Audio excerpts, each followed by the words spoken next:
आपण पाहत आहात युवाग्राम 24 न्यूज, सडेतोड बातम्या म्हणजे फक्त युवाग्राम न्यूज नेटवर्क।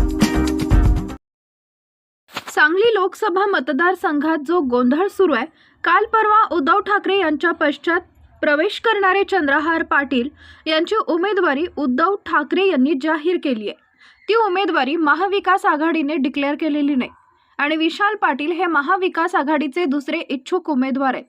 विशाल पाटलांना महाविकास आघाडीची उमेदवारी मिळणार नाही। विशाल पाटील हे काँग्रेसचे एकनिष्ठ नाहीत। गेल्या वेळेला विशाल पाटलांनी काँग्रेसमध्ये न राहता स्वाभिमानी शेतकरी संघटनेचं तिकीट घेऊन सांगलीमधून लोकसभा निवडणूक लढवली होती। त्यामुळे विशाल पाटलांचा या वेळेला पत्ता कट झालेला आहे, अशी प्रतिक्रिया डेमोक्रॅटिक पार्टी ऑफ इंडियाचे संस्थापक अध्यक्ष प्राध्यापक सुकुमार कांबळे यांनी दिली आहे। सुकुमार कांबळे पुढे म्हणाले, सांगली मतदारसंघातील वाद जर का व्यवस्थित मिटला नाही तर डेमोक्रॅटिक पार्टी ऑफ इंडियाचा आमचा उमेदवार तयार आहे। आमचं मतदान जास्त आहे। सांगलीमध्ये मुस्लिम बहुजन समाजाचा मतदान जास्त आहे, मात्र आमचा विचार करायला कुणी तयार नाही। चंद्रहार पाटील पैलवान पाहिजे की बीजेपी शिवसेनेचा उमेदवार पाहिजे, या तिघांमध्ये खेळ सुरू आहे। आमचा पण विचारच तयार करायचा नाही, त्यामुळे यांचं मिटलं नाही आणि डीपीआयचा आमचा सांगली लोकसभा मतदारसंघात उमेदवार तयार आहे। 19 तारखेपर्यंत महाविकास आघाडीमध्ये सांगली लोकसभा मतदारसंघातील तिढा मिटला नाही तर डीपीचा निवडणुकीच्या रिंगणात उभे असेल, अशी प्रतिक्रिया प्राध्यापक सुकुमार कांबळे यांनी सांगलीमध्ये आयोजित पत्रकार परिषदेदरम्यान ते बोलत होते। सांगली लोकसभा मतदारसंघामध्ये जो गोंधळ सुरू आहे, काल परवा उद्धव ठाकरेंच्या पक्षामध्ये प्रवेश करणारे पैलवान चंद्रहार पाटील यांची उमेदवारी उद्धव ठाकरेंनी डिक्लेअर केलेली आहे, पण ती महाविकास आघाडीने डिक्लेरेशन केलेलं नाही, एक भाग। दुसरा भाग, विशाल पाटील महाविकास आघाडीच्या तर्फे उमेदवारी मागत आहेत। विशाल पाटलांना ती उमेदवारी मिळणार नाही। त्याचं कारण असं की ते काँग्रेसशी एकनिष्ठ नाहीत। गेल्या वेळेस ते काँग्रेसमध्ये न राहता त्यांनी स्वाभिमानी शेतकरी संघटनेची तिकीट घेतल्यामुळे काँग्रेसमधून त्यांचा पत्ता कट झालेला आहे। हा जो गोंधळ सुरू आहे सांगली मतदारसंघामध्ये, तो जर व्यवस्थित मिटला नाही तर डेमोक्रॅटिक पार्टी ऑफ इंडियाचा उमेदवार आमचा तयार आहे। खरं तर मतदान आमचं जास्त आहे सांगली मतदारसंघामध्ये, मतं आमची जास्त, दलित मुस्लिम अल्पसंख्याकांची मतं जास्त आहे।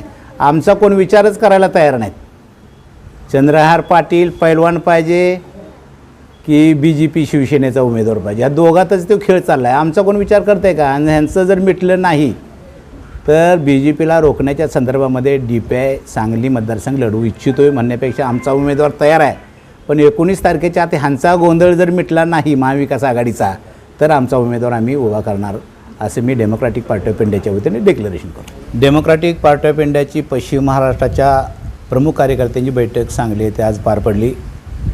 त्या बैठकीमध्ये लोकसभेच्या संदर्भामध्ये काय करावं याच्यावर सविस्तर चर्चा झालेली आहे।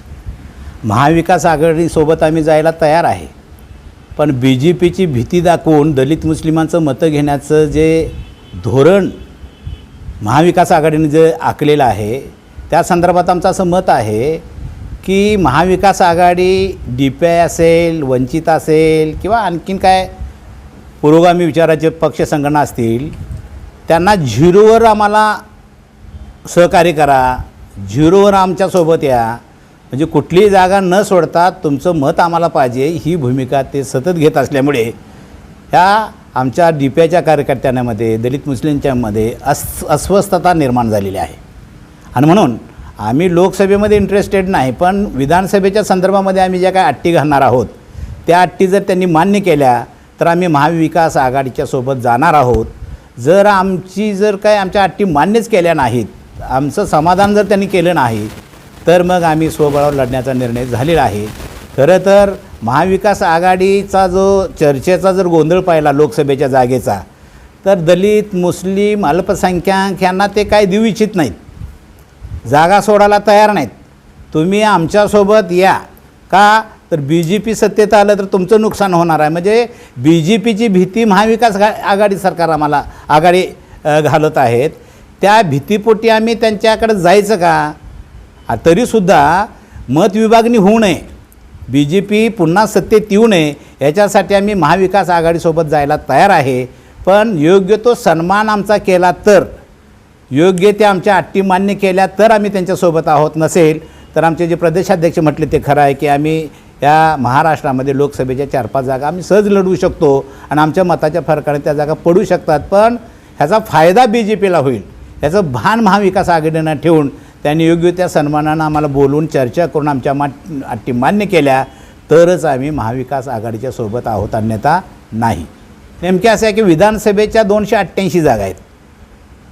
डेमोक्रॅटिक पार्टी ऑफ इंडिया काय जागा आम्ही मागणार आहोत विधानसभेच्या, पण ती चर्चा आत्ता लोकसभेमध्ये झाली पाहिजे ना.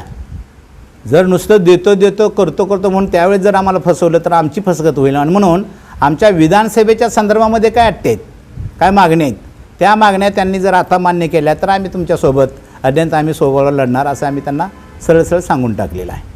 खरं तर संविधानामध्ये कलमामध्ये दुरुस्त करण्याचा अधिकार घटनेनं दिलेला आहे, बदलण्याचा अधिकार घटनेनं दिलेला नाही.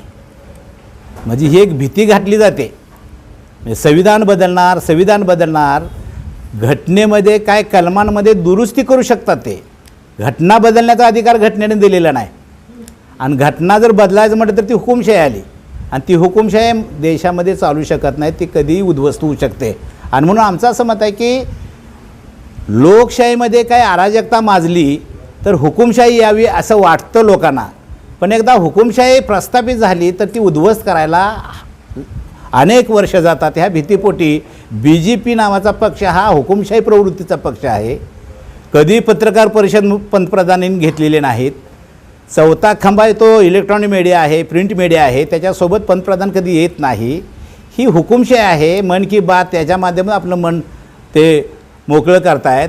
ह्या हुकुमशाहीची पावलं समाजानं ओळखलेली आहेत आणि म्हणून ह्या देशातला कामगार असेल, दलित असेल, अल्पसंख्याक असेल, शेतकरी असेल, हा सगळा अस्वस्थ आहे.